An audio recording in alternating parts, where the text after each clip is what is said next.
Paris में 15,000 से ज्यादा लोग सड़कों पर उतरे हैं इसराइल के खिलाफ। सभी गुस्से में हैं, गुस्से से लाल हैं।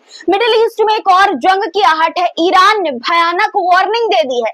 इसराइल पर अब सिर्फ गुस्सा नहीं, सीधा एक्शन प्लान बन रहा है दोस्तों। सऊदी अरब ने भी सीजफायर की मांग कर दी है और यमन ने तो सीधी सीधी चेतावनी दी है कि अब पूरा युद्ध होगा, जिसके बाद इसराइल पर ताबड़तोड़ मिसाइलों की बौछार भी कर दी गई है। यमन से मिसाइल हमले हुए हैं और यरूशलेम की सड़कों पर बवाल मचा हुआ है। दूसरी तरफ ट्रंप ने इसराइल को एक के बाद एक कई लाते यानी कि कई किक्स मारी है दोस्तों।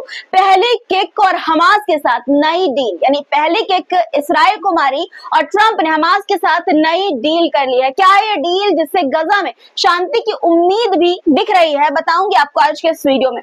इस बीच स्पेन से लेकर पेरिस तक इसराइल पर सख्ती की मांग भी हो रही है दोस्तों। किस तरह से इसराइल का विरोध हो रहा है, तस्वीरें आपको दिखाऊंगी। पूरा वीडियो जरूर देखिएगा, बहुत कुछ खास आज के इस वीडियो में आपके लिए लेकर हाजिर हूँ। वीडियो शुरू करूं उससे पहले आपसे गुजारिश कि लाइक वीडियो को जरूर कर दिया करिए दोस्तों और सब्सक्राइब भी चैनल को जरूर किया करिए। चलिए अब शुरू करते हैं वीडियो। द लाइव टीवी, सच सबसे आगे। आदाब दोस्तों, मेरा नाम है मिसबा खान और आप मुझे द लाइव टीवी पर देख रहे हैं। ट्रंप ने किस तरह से इसराइल को लात मारी है ये बताऊं, इससे पहले आपको गजा के लिए निकला सैलाब दिखाती हूँ। फ्रांस की राजधानी पेरिस में 15,000 से ज्यादा लोग सड़कों पर उतरे हैं। तस्वीरें जो वीडियो सामने आया है वो मैं पहले आपको दिखाना चाहती हूँ। देखिए कि किस तरह से लोग इसराइल के खिलाफ और गजा के समर्थन में आवाज उठा रहे हैं।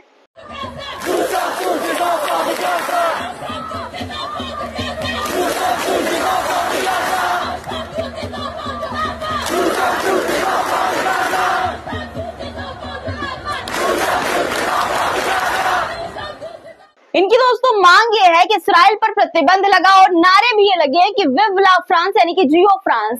यानी अब यूरोप की जनता भी खुलकर सामने आ रही है, आवाज उठा रही है इसराइल के खिलाफ और गजा के समर्थन में। अब आते हैं अगली खबर पर दोस्तों। ट्रंप ने नेतन्याहू को लात, जी हाँ लात किक मारी है और सीधे हमास से डील कर दी है। महीनों से जल रहे गजा को लेकर बड़ी खबर सामने आई है। हमास ने डोनाल्ड ट्रंप के गजा सीजफायर प्रस्ताव को स्वीकार भी कर लिया है दोस्तों। स्वीकार नहीं, एक्सेप्ट कर लिया है हमास ने। खबर ये देखिए जो आपके स्क्रीन पर है दोस्तों, इसमें साफ तौर पर यह बताया गया है कि हमास ने अमेरिका के स्पेशल दूत स्टीव विटकॉफ के नए युद्ध विराम प्रस्ताव को मान लिया है। हमास के करीबी सूत्र ने अल अरेबिया और रॉयटर्स को दी है। इस समझौते में ये कहा गया है, समझौते के तहत 70 दिनों का युद्ध विराम यानी कि सीजफायर होगा। 10 बंधकों को 2 चरणों में रिहा किया जाएगा और सबसे बड़ी बात, स्थायी शांति के लिए गारंटी शामिल है इस प्रस्ताव में दोस्तों। ये प्रस्ताव हमास को मध्यस्थों के जरिए मिला था और अब इससे जो है मान लिया गया है हमास के द्वारा। क्या ये समझौता गजा के लोगों के लिए एक नई सुबह लाएगा? क्या अब जंग थमेगी और जिंदगी लौटेगी? ये तो आने वाला वक्त ही बताएगा दोस्तों। खैर, जो दूसरी किक ट्रंप ने नेतन्याहू को मारी है वो ईरान को लेकर मारी है, यानी कि ईरान के मामले पर ट्रंप और नेतन्याहू की एक टेंशन वाली कॉल हुई है। बड़ी खबर ये सामने आई है कि बेंजामिन नेतन्याहू और ट्रंप के बीच ईरान को लेकर फोन पर बहस हो गई। जी हाँ, बहस हो गई।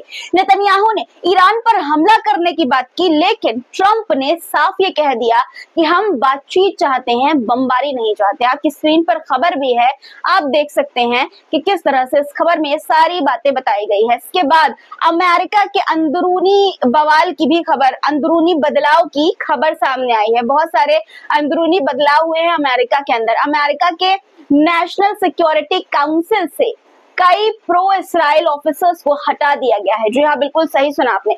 इसमें शामिल हैं एरिक ट्रेगर जो मिडिल ईस्ट मामले को देखते थे और मेरव सेरेन जो कि इसराइल और ईरान से जुड़े मुद्दों की डायरेक्टर थी।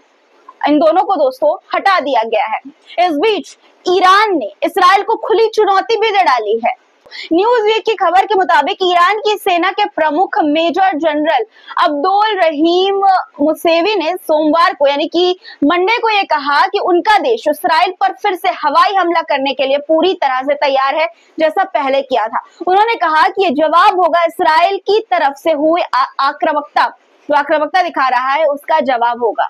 ईरान ने ट्रू प्रॉमिस यानी कि सच्चा वादा नाम का इस्तेमाल करते हुए कहा कि ईरान के सीधे हमलों को इसी नाम से पहचाना जा रहा है जैसा पहले भी किया गया था। दोस्तों, पहला जो हमला हुआ था उसकी तस्वीरें आप देख सकते हैं और एक बार फिर से ईरान ने चेतावनी दे दी है कि हम दूसरे हमले को भी, इसी तरह के दूसरे हमलों को भी तैयार हैं।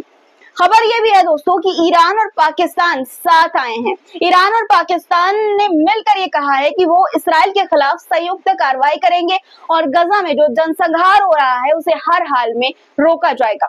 दूसरी तरफ यमन ने साफ शब्दों में ये कह दिया है कि अगर गजा में जुल्म बंद नहीं हुआ तो हम इसराइल से पूरी तरह युद्ध शुरू करेंगे। यानी कि दोस्तों, सामने से युद्ध, आमने सामने युद्ध होने वाला है। यानी अब मामला सिर्फ बयानबाजी का नहीं रहा, पूरे युद्ध की तैयारी है इस वक्त।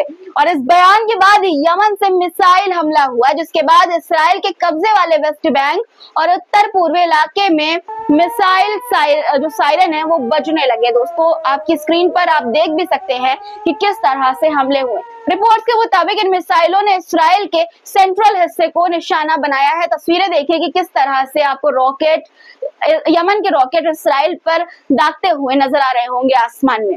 दोस्तों, इस हमले के बाद भी इसराइल के लोग सुधर नहीं रहे हैं। जी हाँ, ये तमाम हमले हो रहे हैं लेकिन वो सुधरने को राजी नहीं है।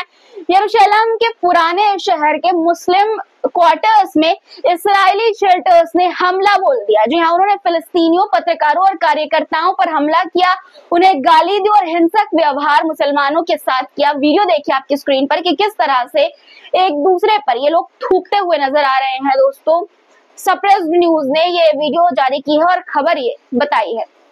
अब अगली खबर पर आते हैं। अगली खबर सऊदी अरब से आई है। सऊदी अरब ने भी गजा पर इस्राएली हमलों की कड़ी निंदा की है। अब उन्होंने ये कहा है कि फौरन युद्ध रोको और सीजफायर करो। ये एक बड़ा बयान है क्योंकि सऊदी अरब जैसे ताकतवर देश की अपील पूरी दुनिया सुनती है। दोस्तों, वर्ल्ड अफेयर्स नाम के Twitter handle, verified Twitter handle से यह खबर जानकारी शेयर की गई है। वहीं स्पेन ने इसराइल के खिलाफ बड़ा कदम भी उठा लिया है। स्पेन की राजधानी मैड्रिड में 20 यूरोपीय और अरब देशों के विदेश मंत्री इकट्ठा हुए। जी हाँ, इकट्ठा हुए, एक साथ आए। स्पेन के विदेश मंत्री जोसे मैनुएल अल्वारेस ने यह कहा कि इसराइल पर पाबंदियां लगाई जाए, उसे हथियार देना बंद किया जाए और EU इसराइल व्यापार समझौते को रोका जाए।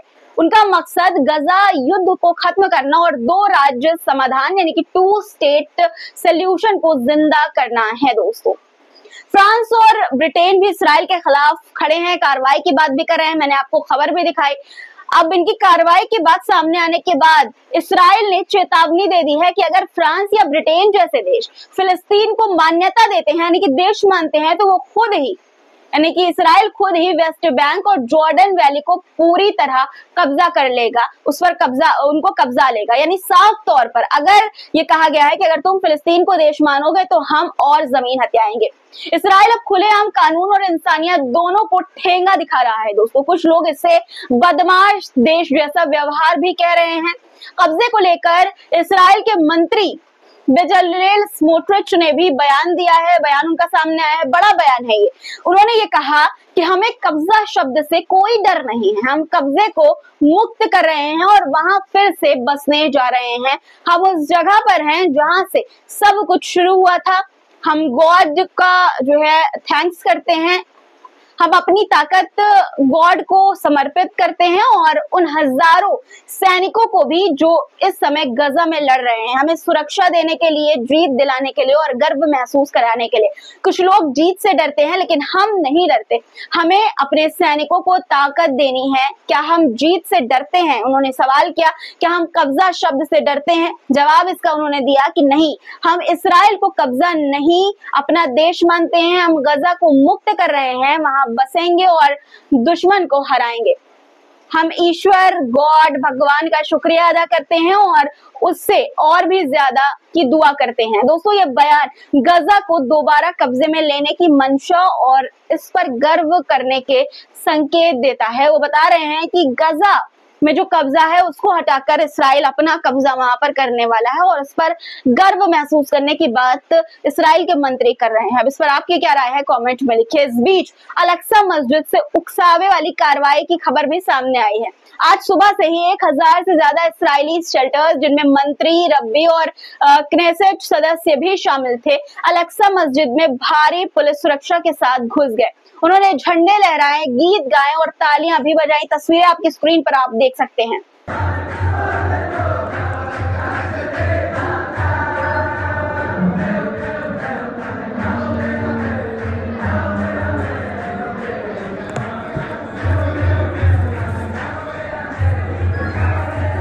मुस्लिम समुदाय इस हमले को मस्जिद की पवित्रता के खिलाफ सीधी बेदबी मानता है। दोस्तों, ऐसा लग रहा है कि अल-अक्सा मस्जिद पर बड़ी साजिश हो रही है। इस वक्त जिस तरह से मंत्रियों, रब्बी और जो क्नेसेट के सदस्य उनका आना जाना लगा हुआ है अल-अक्सा मस्जिद में, जो एक्टिविटीज है उससे बड़ी साजिश का अंदेशा लग रहा है, क्योंकि रिपोर्ट्स भी सामने आई है। रिपोर्ट्स के मुताबिक इसराइल ने अल-अक्सा मस्जिद के नीचे एक सुरंग बना ली है। जी हाँ, सुरंग बना ली है। कहा यह जा रहा है कि उनका इरादा मस्जिद को गिराना और वहां पर अपना मंदिर बनाना है।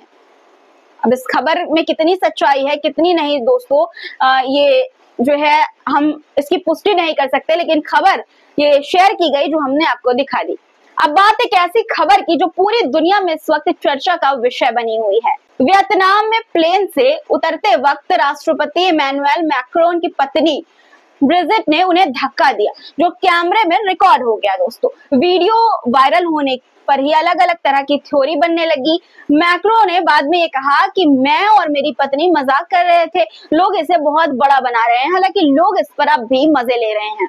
सोशल मीडिया पर दोस्तों वीडियो को शेयर करते हुए तरह तरह की बातें भी की जा रही है। वीडियो भी पहले आप देखिए, आपकी स्क्रीन पर वीडियो की किस तरह से हाथ से जो मैक्रोन है उनकी पत्नी धक्का देते हुए उनको नजर आ रही है। फ्रांस के राष्ट्रपति इमैनुअल मैक्रोन, देखिए एक यूजर ने ये लिखा है कि फ्रांस के राष्ट्रपति इमैनुअल मैक्रोन को धक्का देती उनकी पत्नी ब्रिटिंग। मैक्रो अपनी पत्नी से उम्र में 25 साल छोटे हैं। ये वाकया हनोई एयरपोर्ट पर उतरने से पहले का है, ये इन्होंने बताया। देखिए एक और यूजर है जो ये लिख रहे हैं कि घरेलू हिंसा की तरह इसे विमान हिंसा कहा जाना चाहिए। फ्रांस के राष्ट्रपति इमैनुअल मैक्रों को धक्का देती उनकी पत्नी। मैक्रों के कार्यालय का ये कहना है कि ये एक ऐसा पल था जब राष्ट्रपति और उनकी पत्नी यात्रा शुरू होने से पहले हंसी मजाक कर रहे थे, और आगे उन्होंने लिखा कि बहुत हिंसक हंसी मजाक था।